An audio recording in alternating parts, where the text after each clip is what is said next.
Well, the Witcher 3 Next Gen update is finally with us, or the current gen update if you prefer, if you're one of the dozen or so people who keeps yelling at me every time I refer to it as the Next Gen update, even though that's what CD Projekt Red themselves refer to it as, and even though we're in the middle of an unprecedentedly extended cross-gen period that has rendered the terms last gen and next gen all but meaningless. But yes, you're right, technically Series X and PS5 are current gen now. Well done. Right, now that that's over with, the Witcher 3 Next Gen, as you'll probably be completely unsurprised to learn, is just a very nice refinement of an already beautiful looking game. On PC, of course, the sky is the limit, but on Series X, which is the version I'm testing here, and PS5, we're now given the classic choice between performance mode or ray tracing mode, which on Xbox at least replaces the old performance mode and quality mode. And which one of these you choose is obviously largely a personal choice, but for my money, performance mode still absolutely has the edge. Those frames make all the difference in combat, and you know, if you're playing on a sample and hold display, which you definitely are unless you've got this plugged into a CRT, in which case how and why are you doing that? 30 FPS is still just too juddery a compromise to think about. However, if you're the sort of person who doesn't care about frames too much and just likes the nicest looking image possible, the ray tracing mode offers a lot of benefits, particularly indoors when there's a lot of diffuse reflections around.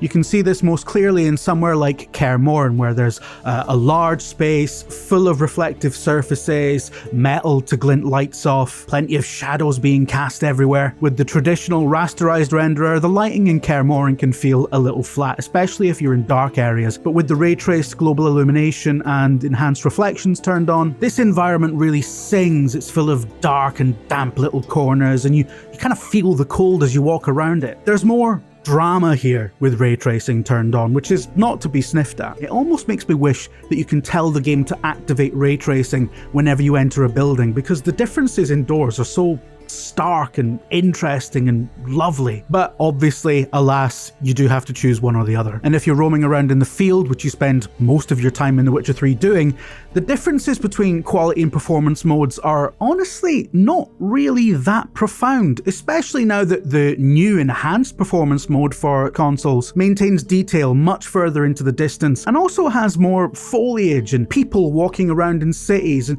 generally it's all a little bit more lifelike. More plants, more elaborate crowd simulation, higher texture quality. The new performance mode really kicks things up a notch over the old one. And honestly, when you're outside on a bright sunny day, even if you're looking at a mountain hovering over a highly reflective lake, ray tracing doesn't really have much of an edge, which is very surprising to me, but there you go. So, like I say, it's completely down to personal preference. There's no wrong way to play your game, but for me, ray tracing remains a nice luxury on PC, but not something worth taking a massive performance hit on. And now, of course, Series S has a performance mode. It's no longer having to slum it with the Xbox One S version of the game, which would be like last gen and a half. Or you see how meaningless all this is now. And even if you are actually still playing on last gen, you still get the nice quality of life updates, including the quick sign casting feature, which is honestly pretty much my favorite update. It just makes the combat so much cooler and less stop-start if you like to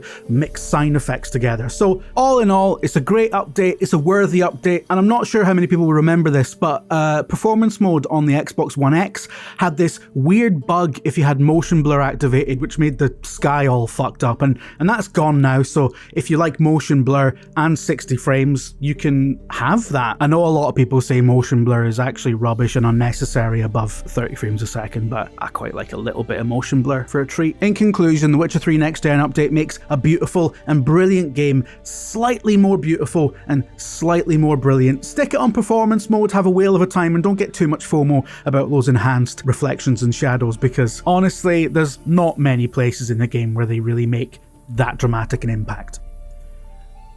I don't have anything else to add, so I'm just going to ram a load of footage in here to get it over the 8-minute mark so as I can trigger a second in-roll advert. So feel free to just go, it's fine, don't worry about it.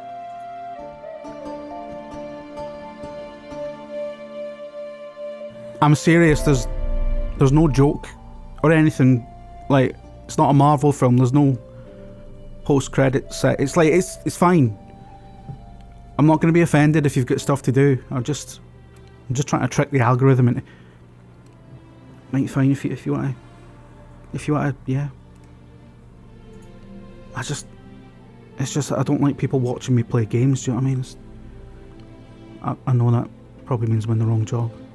Like, yeah, look, yeah, my mum said as much. Look, it's fine. If you want to carry on watching, it's fine. Just, I'm going to try and pretend you're not here, alright?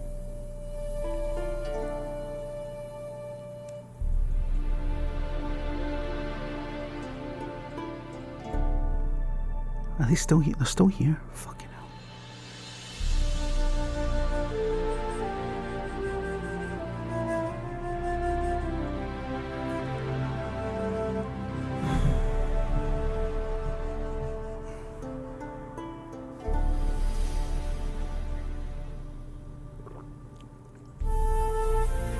I'll be honest, I don't really enjoy this game as much when people are watching me play it.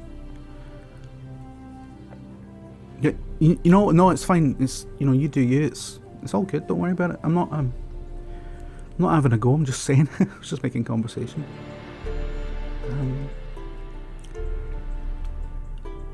I don't know what else they want me to say.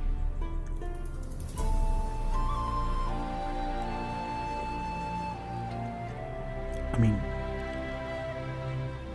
I said I'd help them choose between performance mode or ray tracing mode, and I basically said play it in performance mode. You can't get more definitive than that. And they won't look away. They won't leave me alone. Tom, they're not leaving.